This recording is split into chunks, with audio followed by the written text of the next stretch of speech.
모세의 노래, 어린 양의 노래 두 번째 시간입니다. 지난 시간에 모세의 노래, 어린 양의 노래 이 두 노래는 각각 다른 노래가 아니라 하나의 노래다라는 말씀을 드렸었습니다. 하나님께서 홍해를 찢어버리시고 길을 만들어 주셨습니다. 그리고 이스라엘 백성들이 그 길을 통과해서 새로운 땅으로 입성하게끔 하셨습니다. 또 바다를 닫으셨어요. 바다를 닫으셔서 이스라엘을 추격해오던 바로와 그의 군대를 몰살시켜 버리셨습니다.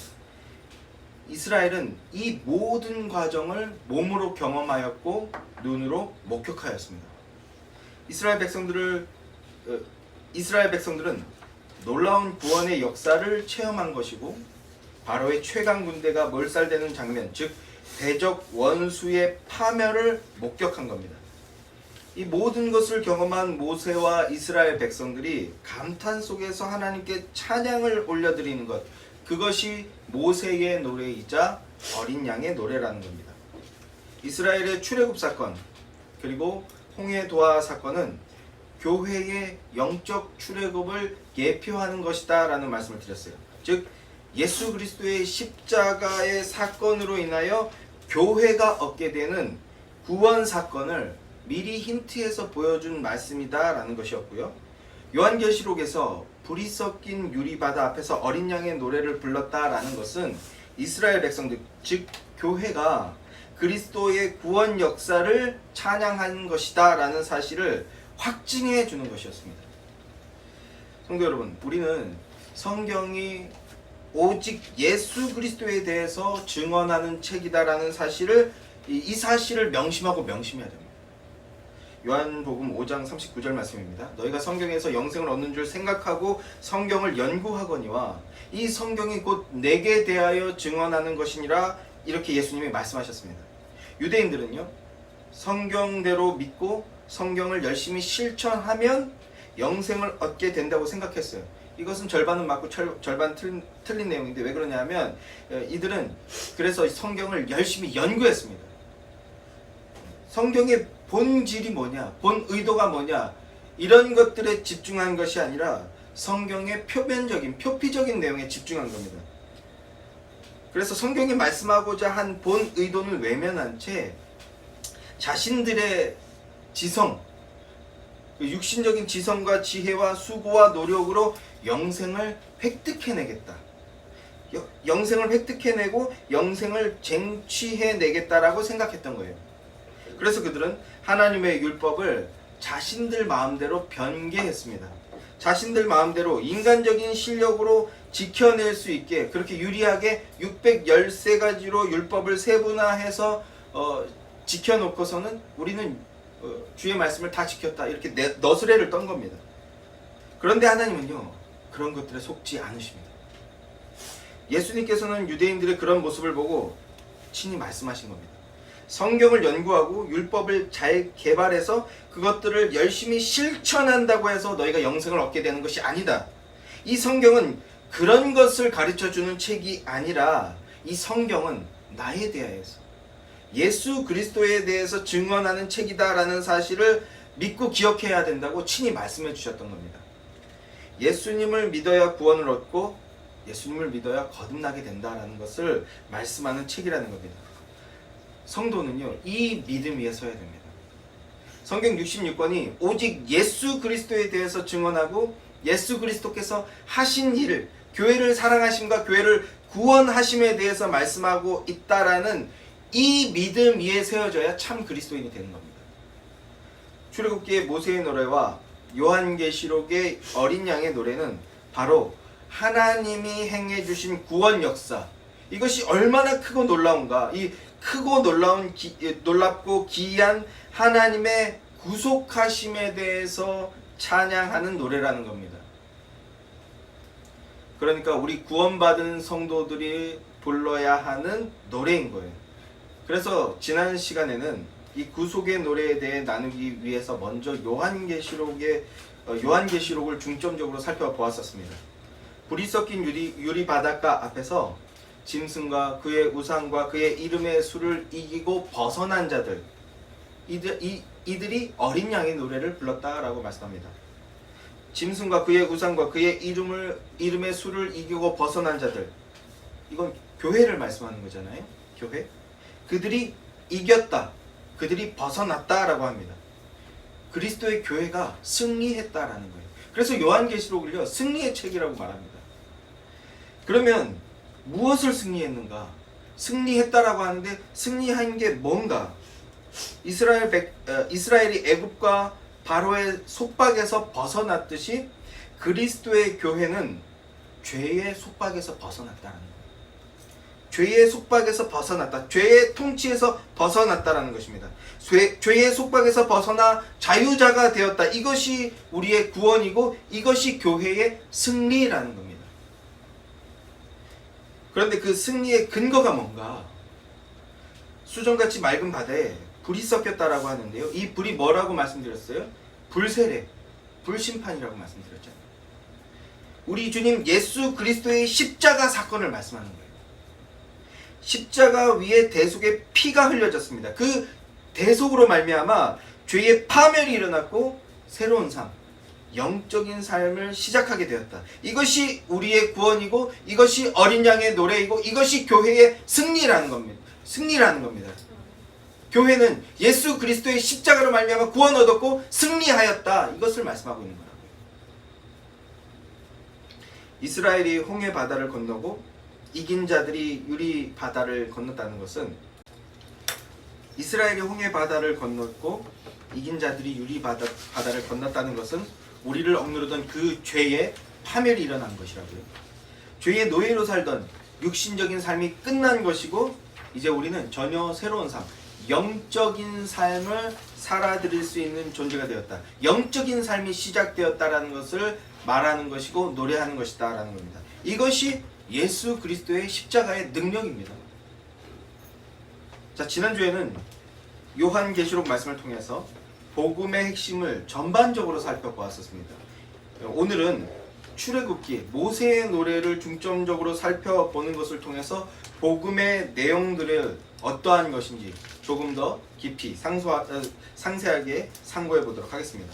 먼저 출애굽기 15장 1절 말씀을 보십시오.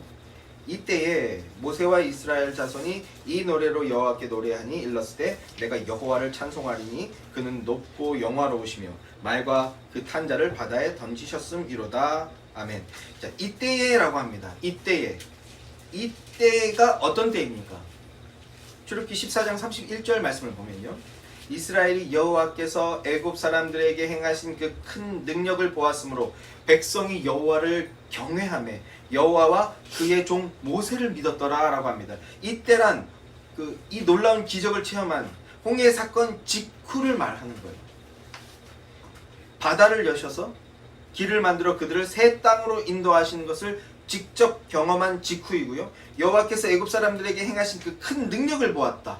애굽 군대가 전멸당하는 것을 직접 목격한 직후라는 겁니다.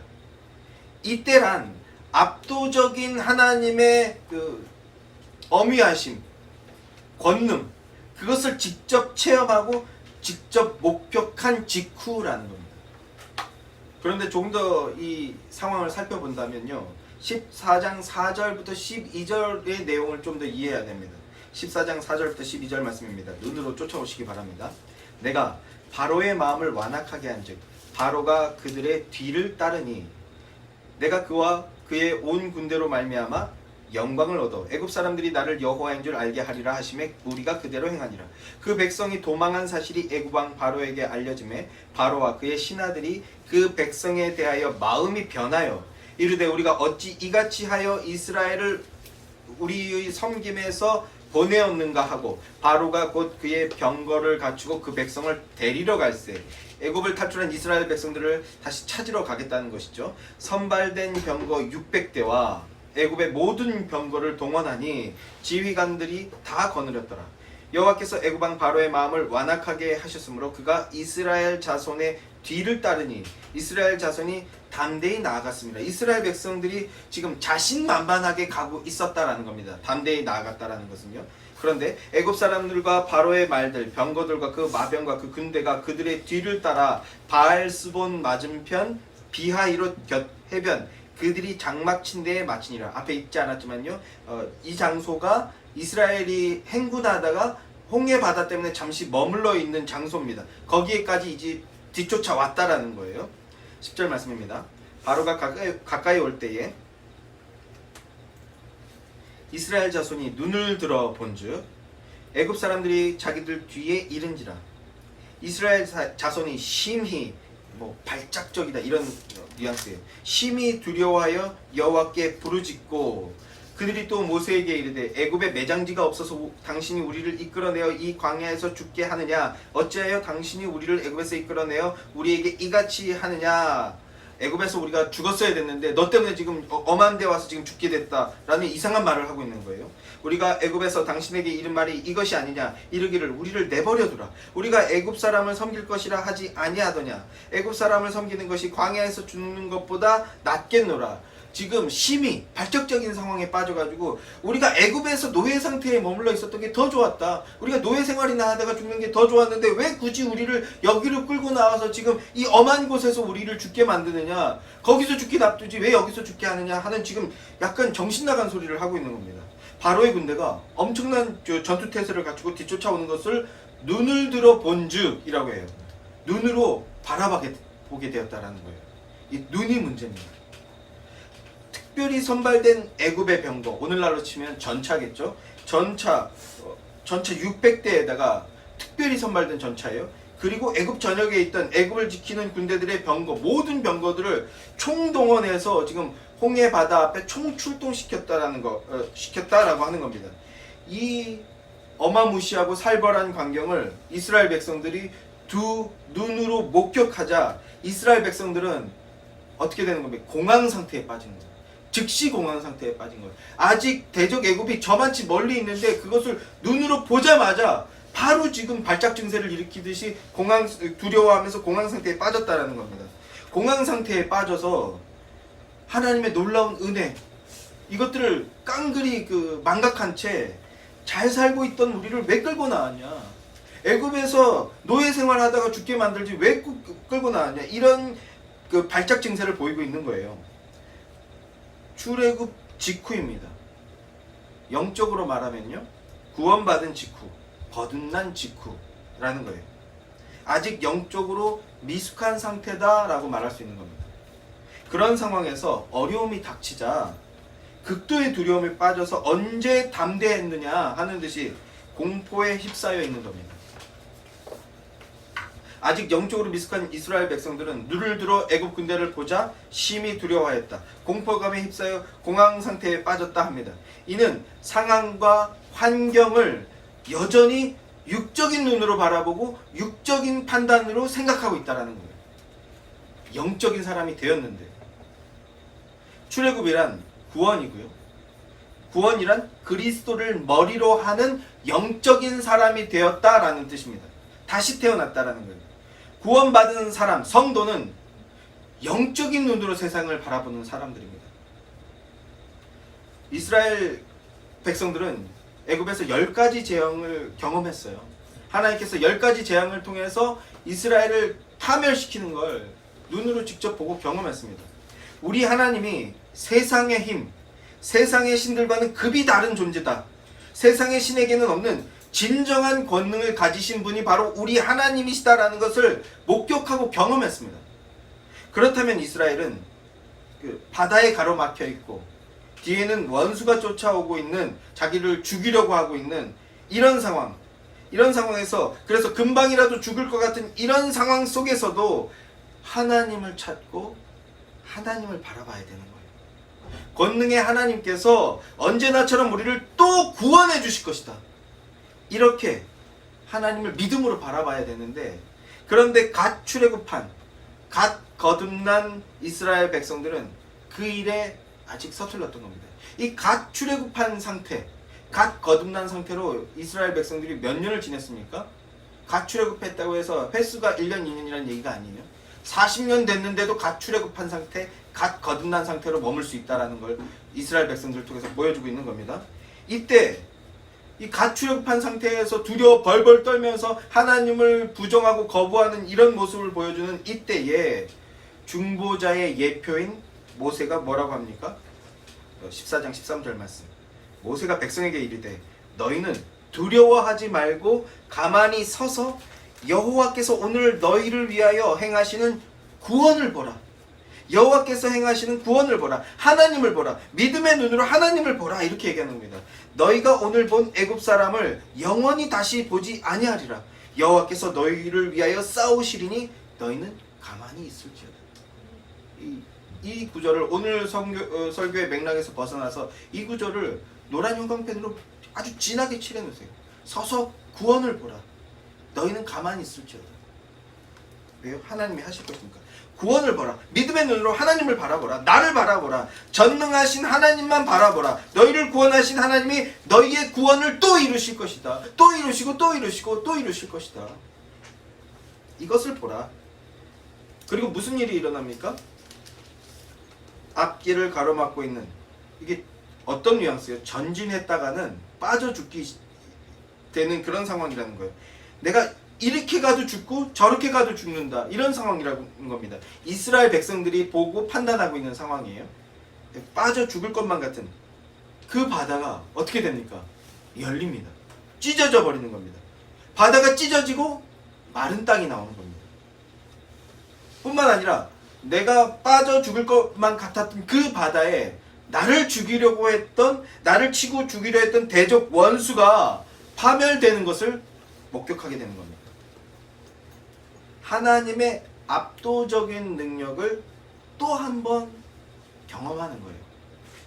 그래서 31절에서 이렇게 말씀하는 겁니다. 이스라엘이 여호와께서 애굽 사람들에게 행하신 큰 능력을 보았다. 이것이 본문 15장 1절에서 말씀하는 이때입니다. 큰 능력을 경험하고 감탄과 감격 속에 쌓여있는 상태. 우리 하나님의 압도적인 능력을 경험하고 목격한 직후 그들이 무엇을 했습니까? 하나님의 구원하심, 하나님의 압도적인 능력 속에서 구원하는 하나님의 구원하심을 노래하고 찬양하고 있는 겁니다. 그래서 모세가 노래를 시작합니다. 2절 말씀이에요. 여호와는 나의 힘이요 노래시며 나의 구원이시도다. 위기에서 벗어났습니다. 이 벅찬 환희와 감격 속에서 모세와 이스라엘이 무엇을 노래합니까? 바로 하나님을 노래합니다. 여호와 하나님을 노래하고 있습니다. 여호와 하나님이 나의 구원이시고 나의 힘이시다. 그래서 나의 노래가 되신다. 우리가 여호와 하나님이 나의 구주이신 것을 믿고 여호와 하나님이 나의 힘이다라는 생각을 한다면 우리는 당연히 여호와 하나님만을 노래해야 되는 거예요. 모세의 노래는 하나님의 백성들이 불러야 할 노래가 무엇이고 그 노래가 어떠해야 하는지를 보여주고 있는 겁니다. 주님의 이름을 노래할 때 우리는 힘을 얻게 되는 거예요. 주님의 이름을 노래했는데 우리는 힘을 얻게 됩니다. 주님이 나의 힘이라는 것을 다시 생각하고 그 주님을 생각하며 그분의 이름을 찬양하면 그러면 우리 삶 속에 힘을 잃지 않게 되고 새 힘을 얻어 또다시 살아가게 된다는 거예요. 믿음의 삶을 살아갈 수 있게 된다는 거예요. 모세와 이스라엘처럼 하나님께서 우리를 구원하셨음을 노래하고 오직 여호와 하나님만이 우리의 유일한 힘이 되시는 분이시다 노래하는 여러분들 되시기를 주님의 이름으로 축원합니다. 모세의 노래는 인간의 어떠함을 노래하지 않았어요. 또 모세의 노래는 인간의 감성이나 인간의 욕구를 만족해 주거나 쾌감을 주거나 종교심을 충족해 주는 그런 노래를 하지 않았습니다.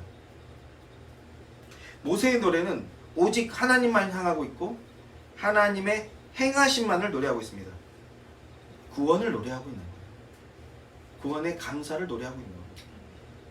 바울 사도는 하나님께서 그리스도를 통하여 우리를 아들 삼아 주신 이유에 대해서 이렇게 말씀해주고 있습니다. 에베소서 1장 6절 말씀이요. 이는 그가 사랑하시는 자 안에서 우리에게 거저 주시는 바 그의 은혜의 영광을 찬송하게 하려는 것이라. 하나님께서 우리를 구원하셨는데 하나님께서 왜 구원하셨는가? 그 목적이 무엇인가?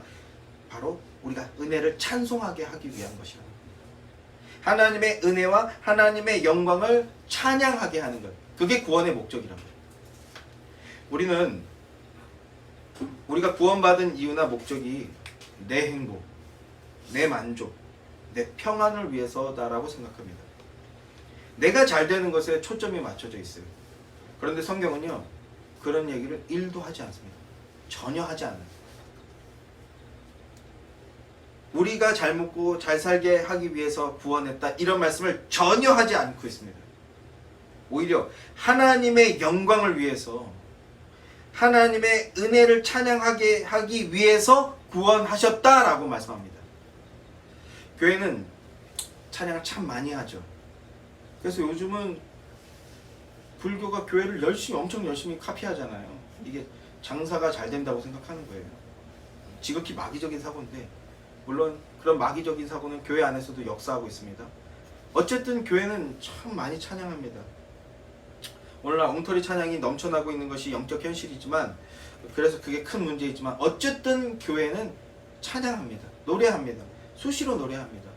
모이면 기도하고 찬양하고, 이렇게 수시로 하나님을 찬양합니다. 왜 그렇습니까? 하나님을 찬양하는 것이 우리를 구원한 하나님의 구원의 목적이기 때문이고요.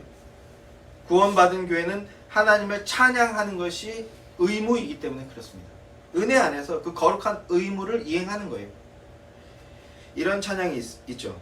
만입이 내게 있으면 그 입 다 가지고 이렇게 찬양하는 찬양이 있지 않습니까? 만약에 내게 입이 10,000개가 있으면 그 입을 가지고 나는 무엇을 하겠다?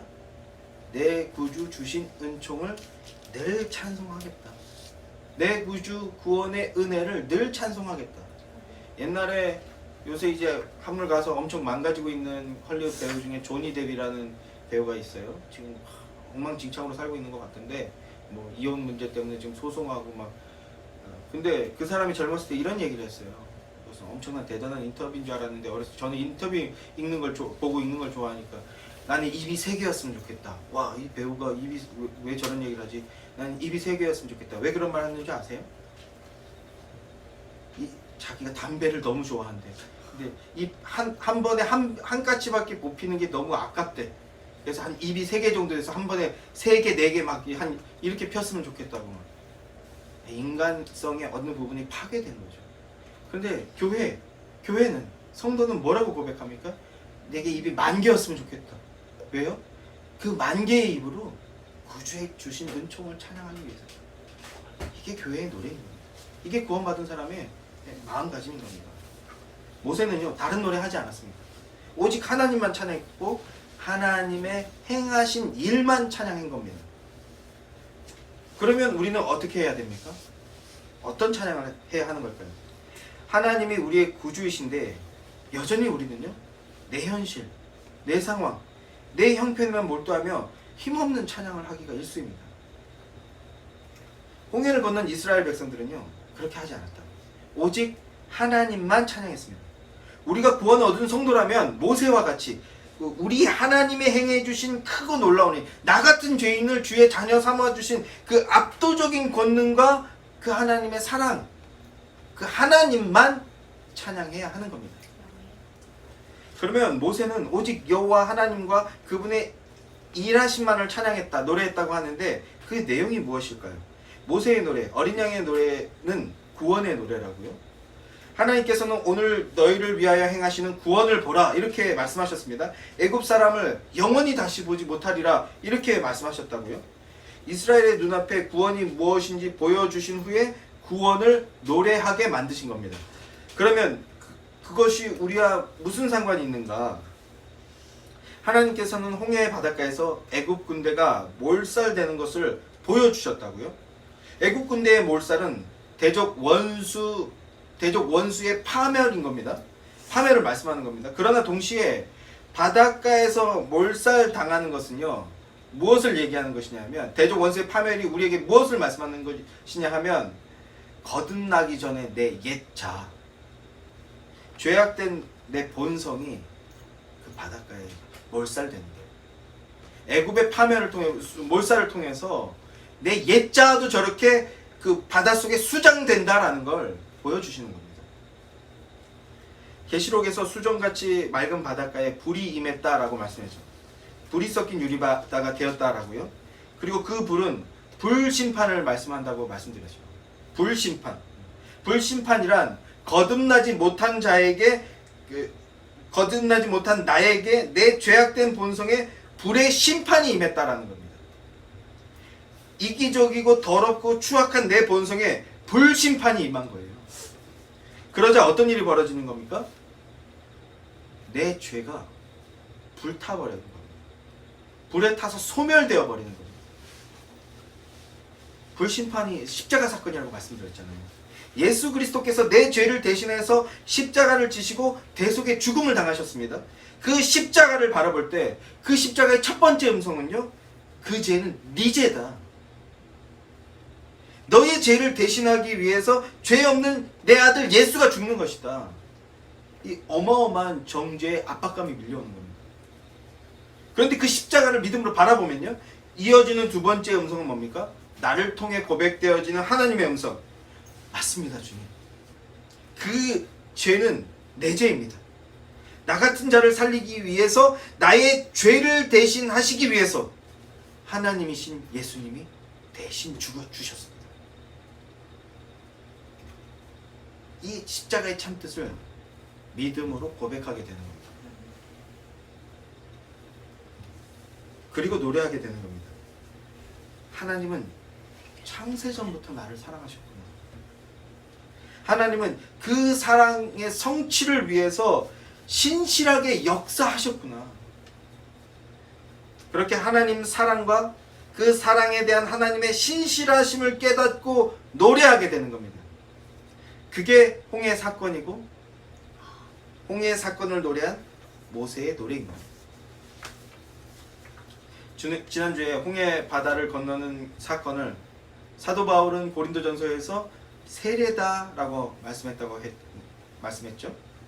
홍해 바다 사건을 보면서 우리는 우리의 십자가를 발견해야 되는 거예요. 나의 십자가. 그 십자가로 말미암아 죄에 죽고 하나님의 자녀로 거듭났다 하는 그 불심판과 불세례, 그 십자가를 통해서 내 옛자는 애굽의 군대가 그 바다에서 몰살되듯이 죽음을 맞이하였고, 그로써 나는 전혀 새로운 삶, 구원의 하나님을 노래하며 하나님 중심의 삶을 살 수 있는 존재로 거듭나게 되었다 하는 그 노래를 불러야 된다는 겁니다. 이것을 보게 된 겁니다. 그럼으로써 우리도 모세와 이스라엘처럼 노래하게 되는 거예요. 하나님은 나의 구원의 하나님이십니다. 우리는 이 찬양에 집중해야 되는 겁니다. 예수의 교회는 오직 이 찬양에 모든 것을 걸어야 되는 겁니다. 구원은 죄로부터의 구원입니다. 내가 여호와를 찬송하리니 그는 말과 그 탄자를 바다에 던지셨다. 내 죄악이 바다에 던져졌고 수장되었다. 파멸되었다라는 겁니다. 우리의 죄는 저주의 바다, 심판의 바다에 수장되었습니다. 그 기쁨과 감격을 회복하시는 여러분들 되시기를 소망합니다. 그 기쁨과 감격 속에서 오직 구원의 하나님만 찬양하는 복된 성도들이 되시기를 주님의 이름으로 축원합니다. 주는 높고 영화로운 분이시고 말과 그 탄자를 바다에 던지신 분이시다 찬양했습니다. 그리고 이어서 11절 말씀을 보십시오. 여호와여, 신중에 주와 같은 자가 누구니까? 주와 같이 거룩함으로 영광스러우며 찬송할 만한 위엄이 있으시며 기이한 일을 행하는 자가 누구니까 찬양합니다. 신중에 주와 같은 자가 누가 있는가? 이 말은 없다라는 뜻이죠. 비교할 수 있는 존재가 없다라는 겁니다. 우리 하나님과 비교할 수 있는 존재가 없다라고요. 유일하신 존재로서 하나님의 영광과 어미하심, 거룩하심을 찬양합니다. 하나님께서 친히 10가지 재앙을 통해서 당신과 비교할 수 있는 존재, 너희는 그걸 신이라고 생각하고 힘이라고 생각하지만 그런 존재나 대상은 없다라는 걸 직접 보여주셨어요. 폭로해버리시고 파멸시켜버리셨습니다. 세상 사람들이 힘삼고 신으로 여겼던 그 10가지 것들을 다 박살내버리셨다고요. 애굽의 모든 신들이 다 박살나버린 겁니다. 인간이 힘삼는 것들이 다 박살나버린 겁니다. 그리고 애굽 군대를 진멸시킨 저주의 바다도 모세를 앞장세우니까 물러나 버렸잖아요. 우리 군대의 대장이시고 용사이신 예수님께서 앞장서시니까 모세 군대, 그 압도적인 그 능력을 자랑했던 바로의 군대가 몰살당했다고요. 그 바다에. 근데 예수님이 앞장서시니까 그 바다도 물러나 버리는 겁니다. 이것을 시편 기자는 이렇게 노래했어요. 시편 114편 5절 말씀인데요. 바다야, 네가 도망하면 어찌함이냐. 바다에 네가 도망하면 어찌함이며 요단아 내가 물러가면 어찌함인가. 세상 그 무엇과도 비교할 수 없는 존재이신 유일한 존재, 살아계셔서 역사하시는 그 권능의 하나님이 그 바다 앞에 임하니까 바다조차도 찢어지고 도망쳤다라고 노래합니다.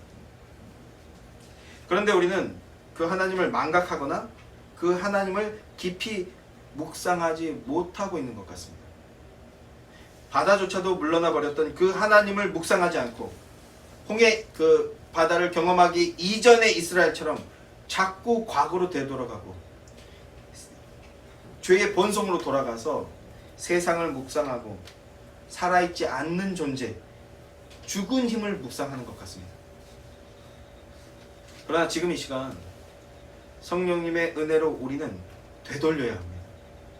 크고 기이한 일을 행하시는 분, 그분에게 마음을 집중하고 그분을 묵상해야 합니다. 우리 하나님은 크고 기이한 일, 사랑의 십자가도 우리를 위해서 행해 주신 분이십니다. 홍해를 가르는 것보다 더 큰 일이 바로 십자가로서 구원하신 일입니다. 십자가의 구원을 우리가 묵상하지 않으니까 내 상황, 내 문제, 내 형편, 내 쪽에서의 일이 너무 크게 보이고 느껴지게 되는 겁니다. 그런데 우리 하나님은요, 우리의 문제를 못 고치시는 분이 아니에요. 못 하시는 게 아니라 안 하고 계신 겁니다. 왜 안 하십니까? 하나님의 뜻이 있기 때문인 거예요. 하나님의 뜻이 있기 때문에 보류하고 계신 거라는 겁니다. 모세는 주와 같은 신이 어디 있습니까? 라고 노래했습니다. 모세는 큰 일, 기이한 일을 보았기 때문에 경이로운 주님을 노래하며 주님께 집중할 수 있었던 것이고요. 그러니까 어떤 상황 형편이든 하나님이 하나님의 뜻대로 일할 것이다 라는 걸 믿고 의지하게 되었다라는 거예요. 크고 기이한 일을 보여주셨다면 그게 하나님의 때와 하나님의 계획이 있었던 것이고, 반대로 그 일이 일어나지 않고 있다라고 한다면 또 다른 하나님의 계획이 있을 것이다라는 걸 믿고 의지했다라는 겁니다. 우리도 홍해를 가르는 것보다 더 큰 일을 뭡니까? 십자가죠. 이걸 단단하게 기억하시기 바랍니다. 십자가를 주신 하나님을 경험한 자들입니다. 그 하나님을 다시 바라보고 믿음으로 의지하며 점점 더 묵상해 나간다면 우리에게 주어진 문제들, 우리에게 펼쳐진 이 거친 파도와 같은 상황들, 혹은 나를 삼키려고 하는 그 대적의 그 권세들, 이런 상황이 바뀌든지 바뀌지 않든지 더는 그것에 천착하지 않고 더는 두려워하며 전전긍긍하지 않게 되는 겁니다. 문제가 되지 않는 겁니다. 오히려 문제가 있는 상황 속에서도 오히려 크고 기이한 일을 이루시는 하나님만 찬양하게 되고 의지하게 될 것입니다. 머리털까지 세신 바 되는 하나님이 나보다 나의 문제를 더 잘 알고 계신다. 그 믿음 속에서 하나님의 뜻을 믿고 의뢰하고 따르는 여러분들이 되시길 주님의 이름으로 축원합니다. 그러면 우리의 심령과 입술에서 우리의 하나님은 말로 다 형용할 수 없는 분이십니다 라는 은혜의 노래가 터져 나오게 될 것입니다. 시편 66편 6절 7절 말씀을 보면 하나님이 바다를 변하여 육지가 되게 하셨으므로 무리가 걸어서 강을 건너고 우리가 거기서 주로 말미암아 기뻐하였도다. 그가 그의 능력으로 영원히 다스리며 그의 눈으로 나라들을 살피시나니 거역하는 자들은 교만하지 말지어다 라고 합니다. 환란 속에 있을 때마다 이스라엘 백성들은 기쁨의 노래를 불렀다는 겁니다. 하나님은 우리를 애굽에서 뽑아내셨고 홍해에서 구원해내셨다. 이 사실을 믿고 다시 기억하며 그러니까 다시 기쁨이 넘치게 되는 거예요. 그렇다면 오늘날 우리의 홍해 바다는 어디입니까? 앞서도 말씀드린 것처럼 바로 십자가입니다. 십자가. 겸손히 십자가 앞에 서서 우리의 마음을 내려놓는 것, 그게 믿음입니다. 환난과 고통을 겪을 때마다 이스라엘 백성들은요, 홍해 바다 앞에 서서 하나님의 구원하심을 다시 한번 묵상하고 애굽 군대가 죽어가는 것을 목도했던 것을 다시 한번 묵상합니다. 그러자 기쁨이 회복되고 능력이 회복되는 거예요.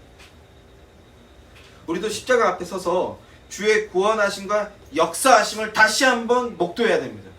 믿음으로써. 그리고 주님의 그 크고 귀한 권능을 찬양해야 됩니다. 십자가의 주님을 다시 새기고 십자가의 주님을 찬양할 때 우리는 새 힘을 얻게 되고요, 새 마음을 얻어서 다시 믿음의 삶을 능력 있게 살아드릴 수 있게 되는 겁니다. 기뻐하게 되는 겁니다. 찬양할 수 있게 되는 겁니다. 여러분에게 그 은혜가 임하게 되기를 주님의 이름으로 축원합니다.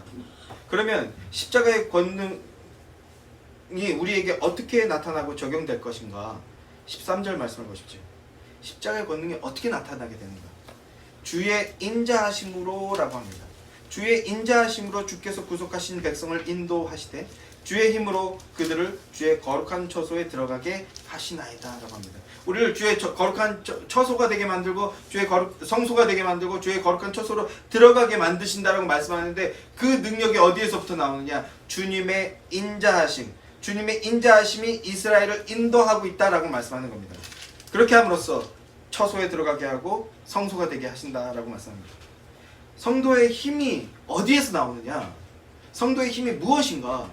주님의 인자하심이에요. 헤세드라는 단어잖아요. 헤세드. 인자하심이라고 번역하고 인애라고 번역하고 사랑이라고 번역하는.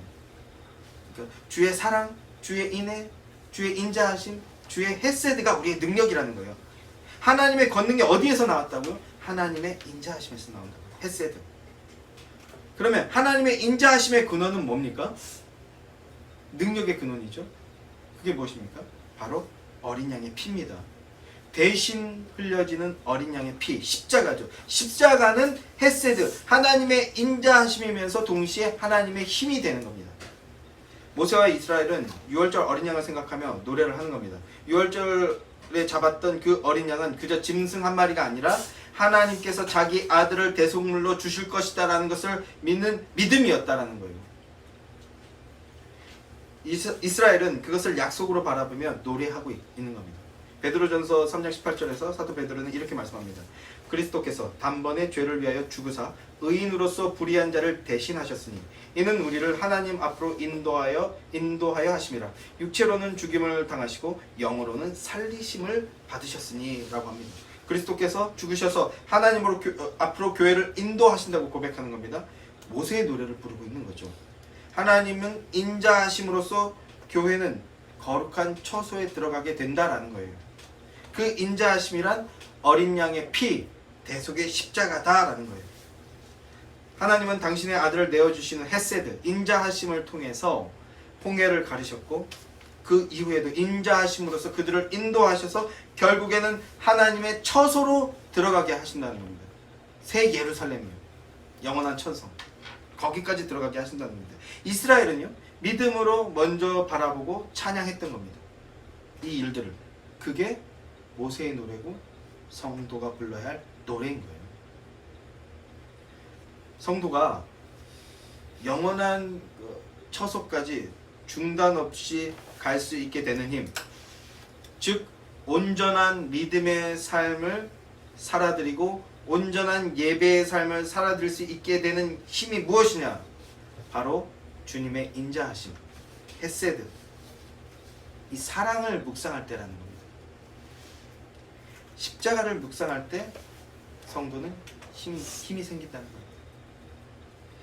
이스라엘이 광야를 통과하여 젖과 꿀이 흐르는 약속의 땅에 입성하게 되는 것처럼 주님의 헤세드, 십자가의 사랑을 의지하여 영원한 주님의 처소로 들어가는 복을 얻는 여러분들 되시기를 주님의 이름으로 축원합니다. 또한 그 원동력은 헤세드, 주님의 인자하심, 주님의 십자가 사랑을 묵상할 때라는 것을 단단히 기억하시는 여러분들이 되기를 주님의 이름으로 소망합니다. 주님께서는 당신의 백성들을 인도하사 기업의 산에 심으셨다 합니다. 우리는 주님의 권능으로 애굽에서 뽑혀 나온 자들이에요. 요새 제 딸 주은이가 뭐 토마토 키운다고 그랬는데 가지 하나가 뚝 떨어져 나갔어요. 근데 그거를 어렸을 때 같은 막 울고 난리쳤을 때 그러지 않고 용기 있게 다른 화분에 심었어요. 어떤 일이 벌어졌어요? 격가지 얘기하는 거예요. 물에 담았어요. 그게 그거죠. 심었어요. 어떤 일이 벌어집니까? 살아났어요. 이 얘기인 겁니다. 이 얘기. 우리는 주님의 권능으로 애굽에서 뽑혀 나왔습니다. 그것도 놀라운 은혜죠. 근데 뽑혀 나와서 나왔을 뿐만 아니라 이렇게 세상에서 뽑혀 나왔을 뿐만 아니라 이게 마귀에게서 뽑혀 나온 건데 이렇게 뽑혀 나왔을 뿐만 아니라 영원한 처소에 들어가게끔 심겨졌다라는 거예요. 기업의 산에 심기운다라는 것의 뜻입니다. 골로새서에서는 이렇게 말씀하죠. 하나님의 사랑의 아들의 나라로 옮기운 바 되었다. 그리스도인들은 하나님의 사랑의 나라로 옮기운 바 되었다. 하나님의 아들의 사랑의 아들의 나라를 심기운다는 것은요, 뭡니까? 하나님의 아들 안에, 예수 그리스도 안에 심기운다는 뜻입니다. 조직신학에서는 이걸 뭐라고 얘기하죠? 그리스도와의 연합이라고, 그리스도의 연합교리로서 말씀하고 있지 않습니까? 그리스도 안에 심기운다라는 거예요. 그리스도와 연합된 자, 하나님 아들 안에 심겨진 자가 되면 어떤 일이 벌어집니까? 그는요, 다시는 뽑히지 않게 됩니다. 다시는 뽑히지 않게 됩니다. 뽑을 일도 없고 뽑히지도 않게 됩니다. 하나님의 약속 안에 있으면, 하나님의 약속 안에 믿음으로 있으면 절대 뽑히지 않는다라는 겁니다. 구원의 확실성과 영원성이죠. 이것이 우리가 불러야 하는 모세의 노린 거예요. 성도는 이 확신 속에서 하나님을 예배해야 하는 겁니다. 여러분의 구원은요, 하나님이 뽑아서 심은 것이기 때문에 절대로 뽑히거나 흔들리지 않는다는 확신 가운데 있어야 되는 거예요. 그 확신 속에서 하나님을 예배하는 여러분들이 되십시오. 그러면 하나님은 왜 우리를 주의 기업에 산에 심으셨는가? 왜 예수 그리스도 안에 우리를 심으셨을까요? 약속의 땅에 심는 이유가 뭡니까? 우리를 주님의 성소 삼으시려고 라고 합니다. 성소 삼으시려고. 어린 양의 피는 하나님의 백성을 하나님의 처소, 하나님의 성소 삼기 위해서 흘려진 것입니다. 우리가 그리스도의 성소, 성전이 되어서 여호와 하나님께 더욱 온전한 예배를 드리게 하시기 위해서 하나님이 우리를 뽑아서 새로 심으셨다는 거예요. 이것이 우리를 구원하신 목적입니다. 십자가의 권능으로 인해서 대적 마귀는 더 이상 우리를 통치하지 못합니다. 뿐만 아니라 모세는 여호와께서 우리를 영원 무궁하도록 다스리신다라고 노래합니다. 이게 성도가 받은 구원입니다. 하나님께서 우리를 다스리시는데 영원히 무궁하도록 다스리신다. 이렇게 노래하고 있답니다. 우리가 받은 구원은 일시적인 것이 아닙니다. 상황에 따라서 변하거나 바뀌는 것이 아니라는 겁니다. 하나님은 영원히 우리를 통치하십니다. 마귀의 통치에서 벗어난 자, 출애굽한 자, 구원 얻은 자는 이제 하나님, 모세의 노래를 부르는데, 모세의 노래를 부른다는 것은요, 하나님이 원하시는 것을 행하기를 원하는 상태가 됐다는 거예요. 하나님이 원하시는 것을 내가 원하고 내가 행한다. 하나님이 미워하시는 것을 내가 미워하게 되고, 하나님이 기뻐하시는 것을 내 즐거움으로 여기게 되며 시행하기 위해서 힘쓰게 되고, 그렇게 하나님을 찬양하게 된다라는 겁니다. 이것이 구원입니다. 그리고 이것이 하나님의 통치입니다. 하나님의 통치의 기쁨을 누리며 하나님의 구원의 노래를 불러야 되는 겁니다. 자, 마지막으로 15장 19절 말씀입니다. 바로의 말과 병과 마병이 함께 바다에 들어가며 여호와께서 바닷물을 그들 위에 되돌려 흐르게 하셨으나 이스라엘 자손은 바다 가운데서 마른 땅으로 지나간지라. 이스라엘 자손이 바다 가운데 마른 땅을 지나갔다, 이렇게 찬양하고 있어요. 길을 만들어서 새 길을 걷게 하셨다라는 거예요. 바닷물이 거쳤어요, 일시에. 그래서 길이 나왔는데, 그러면 상식적으로 생각했을 때 한번 생각을 해보죠. 바다 밑에 잠겨있던 땅이에요. 어떤 땅이겠습니까? 질퍽질퍽한 땅이어야 되죠. 물이 섞여있는 땅이어야 됩니다. 그런데 성경은 뭐라고 말씀하고 있습니까? 모세는 뭐라고 얘기하고 있어요? 마른 땅이라고 합니다. 그 길이 마른 땅, 드라이랜드라고 합니다. 하나님께서 예비해 주신 길이라는 의미입니다. 하나님은 우리에게 마른 땅을 주셔서 오직 그 한 길을 걷게 하셨어요. 그 길은 어떤 길이에요? 내가 곧 길이요 진리다 하신 예수님 길을 걷는 겁니다. 예수님의 길을 따라 걷는 겁니다. 예수님 안에서 예수님을 따라 걷는 믿음을 말씀하시는 겁니다. 우리의 모든 사고가 예수님 중심으로 변화되어서 하나님께서 기뻐하시는 것을 나도 기쁘게 여기고, 하나님이 싫어하는 것을 나도 역시 미워하는 상태, 그것이 마른 땅을 걷는 것이고요. 그게 구원의 믿음입니다. 그런데 홍해 바다를 가르는 능력은 6월절 어린 양의 피로부터 왔다, 이렇게 우리가 생각을 합니다. 하나님으로 왔다고 생각을 해요. 그런데 많은 순간 뭔가 착각을 하는데 뭘 착각하냐 하면, 마른 땅을, 구원은 하나님의 피로 되었지만 마른 땅을 걸어가는 것은 내가 하는 것이다, 이런 착각을 합니다. 구원을 얻었다는 것은요, 하나님으로부터 의롭다함을 받았다라는 거잖아요. 이걸 칭의라고 해요. 그래서 사람들이 칭의는 예수 그리스도의 십자가로부터 되었다, 이렇게 생각합니다. 그러나 칭의 이후에 이어지는 성화, 점점 더 그리스도인다워지고 점점 더 믿음으로 견고해지는 것, 점점 더 거룩해지는 것, 이게 성화인데, 이 성화는 내가 해내야 된다라고 생각합니다. 이런 생각들을 해요. 그러나 아니에요. 그것은 온전한 믿음이 아닙니다. 점점 더 믿음이 깊어지고 점점 더 성숙한 예배를 드리게 되고 점점 더 거룩한 사람으로 되어져 가는 것, 점점 더 하나님의 모습을 닮아가는 것, 그 삶을 살아가게 되는 것, 그 힘조차도 주님의 사랑, 십자가를 묵상할 때, 어린 양의 피를 묵상할 때, 그때 우리 안에서 일어나는 일이에요. 우리가 십자가를 묵상할 때 거룩 안에서 점점 더 거룩한 삶을 살고자 하는 열망이 일어나게 되는 거예요. 하나님이 하시는 거라는 거예요. 그래서 하나님의 인자하심이 우리를 인도하시고 주의 처소로 들어가게 하셨다라고 말씀하는 거예요. 바다가 열려서 마른 땅을 걸어 광야로 들어가는 그 순간, 조직신학적으로 표현했을 때 성화가 시작되는 거거든요. 성화가 시작되는 겁니다. 마른 땅을 믿음으로 걷는 능력, 광야를 전진하는 힘, 영원한 천성까지 향해서 믿음으로 전진하며 걸어가는 그 힘도 우리가 하는 것이 아니라 십자가로 하나님을 묵상할 때 나오는 힘이라는 겁니다. 마귀는 끊임없이 네가 해라, 네 신앙의 연조를 믿어봐라, 네 경험, 네 판단, 네 욕구를 믿어봐라, 이렇게 이야기합니다. 굳이 실제로 주변에 이런 말 하는 사람들이 있죠. 굳이 자잘한 것까지 하나님을 의지할 필요는 없어. 뭐 그런 거 짜잘한 것까지 기도하냐, 그럴 필요 없어. 하나님이 구원해 주셨으니까 이제 네 능력으로 해봐. 영원한 천성으로 나아갈 때 그런 자잘한 것, 너에겐 힘이 있다, 너는 부족하지 않아, 넌 충분히 할 수 있다. 마귀는 이런 마음을 갖게 유혹합니다. 그러나 아니에요. 믿음의 삶의 모든 영역에서 하나님을 의지하는 것, 그게 믿음입니다. 나의 능력이 하나님께로부터 오고 하나님께로부터만 와야 한다라고 믿고 고백하는 것이 온전한 믿음입니다. 우리가 오직 그리스도의 십자가만을 바라보고 믿음으로 십자가를 굳게 붙들 때, 그 십자가는 홍해 바다라는 그 죽음의 위협 같은 상황에서 건짐을 받게 하고 광야라는 성도의 인생을 통과하기까지 대적 마귀로부터 보호해 줍니다. 우리의 동력이 되어주고 우리를 앞으로 나아가게 만들어줍니다.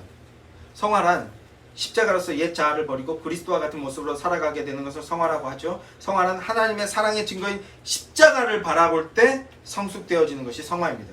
우리는 마른 땅을 건넜고 광야를 걷는 자들입니다. 성도는 십자가를 믿고 십자가를 바라보고 십자가를 붙드는 자들이 바로 성도인 겁니다. 홍해를 여시고 마른 땅을 주신 하나님을 찬양하는, 십자가를 묵상하며 십자가의 권능으로 살아드리는 복된 그리스도인들이 되시길 주님의 이름으로 축원합니다. 말씀을 맺겠습니다. 우리를 구원하신 하나님께 감사하며 모세의 노래, 믿음으로 모세의 노래, 어린 양의 노래를 부르시는 여러분들이 되시길 소망합니다. 모세의 노래, 어린 양의 노래는요, 성도의 구원이자 성도의 힘입니다. 십자가는 구원이자 성도의 능력입니다.